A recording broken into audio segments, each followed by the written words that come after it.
it's Malik here, back on the floor at PAX West 2017, and we're going to talk about the PAX 10. Obviously, there are hundreds of indie games on the floor here, but these are the best of the best, the cream of the crop, so we're going to cover all 10 of those games in 10 minutes. Let's see if we can do it. All right, let's move on down here. Our first game is West of Loathing. How's it going today? Pretty good. What's your name? Zach from Asymmetric Software. Awesome, Zach. So tell us a bit about your game. We have our main character who looks like a stick figure over here. Yeah. What's this game about? West of Loathing is a slapstick comedy, stick figure, cowboy, adventure RPG.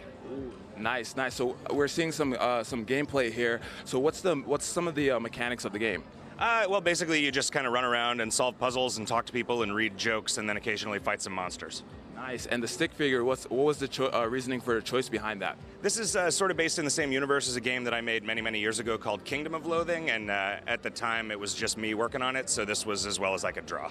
Awesome. Looks like an awesome game. Thank you so much, Zach. Appreciate it.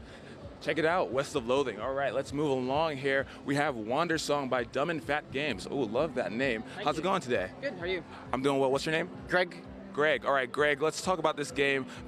Art style is everything, and it looks like a little geometry. It looks like, I don't know, kind of flat. Tell us about the art style. It's kind of like a paper cutout style. We were really into colors, so we tried to emphasize like color contrasts and lots of like hues and stuff, you know, making it all rainbowy. This game is really silly and full of joys and rainbows, so, you know, wanted to max that out. Nice, nice. So what's the main objective of this game? So it's a musical adventure game, and you play as a bard, and you basically run around and sing to people. You're like a walking musical instrument, and you use music to help people and solve problems and save the world. Ooh. I think the world can learn from the objective of your game. I think that's really awesome. So what platform, is it out yet? Not yet, no, not till early next year. Early next year, on what platform? PC and Mac, and we're going to announce some more things this year. Awesome, awesome. Wonder Song looks great. Thank you so much. All right, let's go on to number 3.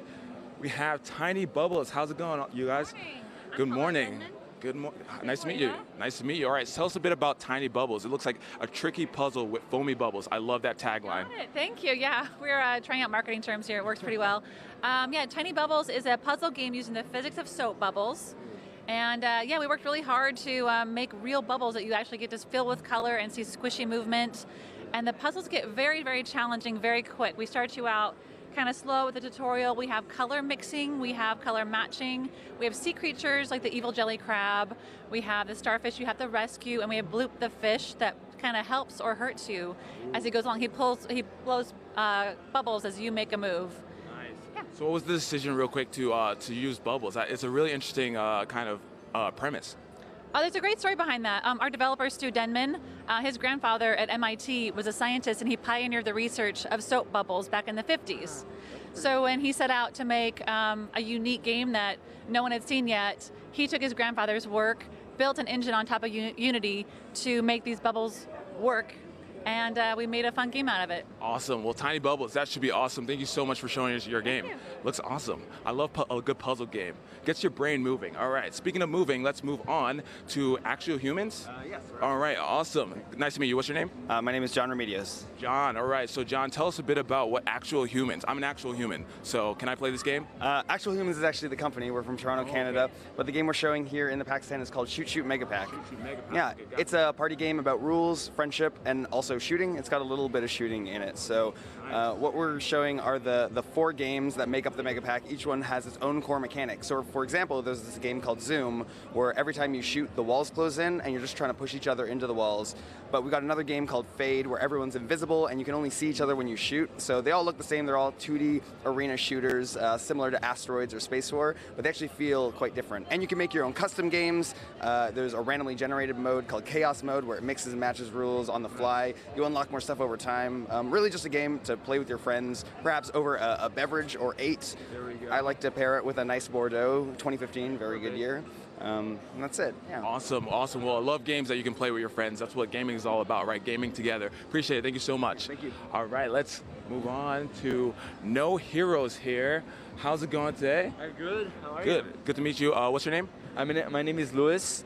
Louis. All right, tell us about No Heroes here. Okay, so No Heroes here is a 2 to 4 player co-op game where the player's objective is to defend castles against waves of enemies. But to do so, they have to craft their own ammunition. So for example, you have to grab the charcoal from the keg and craft into gunpowder. You have to grab an ore and craft into cannonball, fuel it on cannons and fire it to enemies. So I like to create this feel of players like trying to create roles and crafting and killing enemies. Oh, nice. What's the one of the best weapons in the game, you'd say, that's crafted? One of the best is a chicken that you throw with your cannon to lure enemies. So like you have zombies later in the game and like they will try to eat it. So it's pretty cool. Awesome, awesome. Well, No Heroes here looks great. Thank you for showing us your game. Thank you very much. Appreciate it. All right. So we have here, looks like they're not quite set up, but Keyboard Sports is a game. So that's another one of the PAX 10. So if you don't get a chance to check it out here at PAX, be sure to look into it. It looks awesome. All right, Cosmos Quick Stop. How's it going today? What's your name? I'm Ian Beckman. Nice to meet you. Good to meet you too, Ian. So first of all, loving the jumpsuit. Thank you. Of course. Yeah, so tell us a bit about Cosmos Quick Stop. So Cosmos Quick Stop is kind of a fast-paced time management game where you're a janitor running a space gas station. Kind of how it works is that different aliens will dock at your station. They'll be requesting things like, oh, I need a car wash in Dock 7. I need my gas refuel Dock 2. Dock 3's complaining the bathrooms are too dirty. So you're just kind of running around doing all these little mini games trying to stay on top of everything. Nice, so it's like a nice management game in space. In space. In space, and everything is better in space in my opinion. For sure. Awesome, so what's the availability and platforms on this game? We're looking at PC Max sometime next year, but we're doing a Kickstarter in October. Fantastic, fantastic. Thank you so much. Thank you, man. All right, and hopefully I can get one of those jumpsuits. Right, yeah, for sure. Sounds good. All right, how's it going today? Good, how are you? Pretty good. What's your name? I'm Noel. Noel. Tell us about Celeste. Oh, Yeah, sorry, handshake. So Celeste is a difficult platformer about climbing a mountain. So you play this character Madeline and you're kind of exploring this large mountain through several chapters. And as you explore, you find different secrets and different things that change or how you play and progress. Nice, and the game looks like a platformer. Tell us a bit about some of those platforming elements. Yeah, so it's a platformer, and she has a dash ability and a climbing ability. So she can dash in 8 directions and also climb up walls. For a certain amount of time. She's like a stamina bar internally that she can use to like climb up walls and cling to them. Nice. So what do you think sets this game apart that made it part of the PAX 10? That's a huge honor. I think just in general, like our platforming physics and movement is just incredibly smooth. The controls are like really solid. We've put a lot of time in focusing on making a game that's really challenging but not ever frustrating to play. So something that feels very smooth, gets you back into it as soon as you die, so you can just like jump back in and keep going. That's the general idea, yeah. Fantastic. It looks great. Thank you so much. Thank you. Have a good PAX. All right, awesome. Celeste looks pretty cool, I think. All right, so we're coming down to the wire here with AntiHero. How's it going today? Good, how are you doing? Pretty good. What's your name? My name's Lance. Lance. All right, Lance, tell us about AntiHero. So AntiHero is a digital board game about running a thieves guild in Victorian England. Basically, you're going to use bribes, blackmail, assassinations, you'll do some burgling, you're going to burgle some stuff, and try to defeat your enemy. Nice. What was the decision to make the location in England? Yeah, it's one of those settings that's not used very often, but it's one that we wanted to explore based on the art, the characters. There's some of the art inspired by stuff like Gangs of New York, things like that. It's just a good setting for a board game. Nice. And what's kind of like the overall story of the game? Yeah, so the story's based on you running your Thieves Guild, and there's a full story-driven campaign that kind of explains who your main character is and why he's doing what he's doing. But overall, the story's largely based on you just being a master thief. Nice. Something that I never thought to be, but hey, that's what video games are for, right? Well, thank you so much for showing us AntiHero. Thank you. Yeah. All right, so we're coming over here to Ship It. How's it going today? Doing great. Yeah, I'm Ian. I'm from Think On Labs. We make a game called. Yeah, there you go.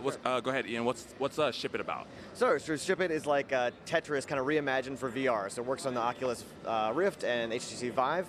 And basically, we grab blocks out of the air, pack them into boxes, and then ship them out. Ooh, nice. So tell us a bit about what some of the VR elements of the game help it over like some of the more traditional games. Sure. So it's like super immersive. I designed it to be this kind of really easy to get into. So a mainstream person, a person who's not a VR expert or not a gamer, or a gamer and someone who's really interested in this can jump in, have that kind of immersive, visceral, interactive experience right away and get the fun. Nice. And tell us a bit about availability and platforms. Sure, it's out on Steam Early Access right now. We are working on getting into the Oculus Store next, and we're trying to do full launch in about a month from now, in mid-October. Oh, perfect. Nice. Ship It. That looks awesome. So these were the PAX 10. Obviously, 10 awesome games from independent developers.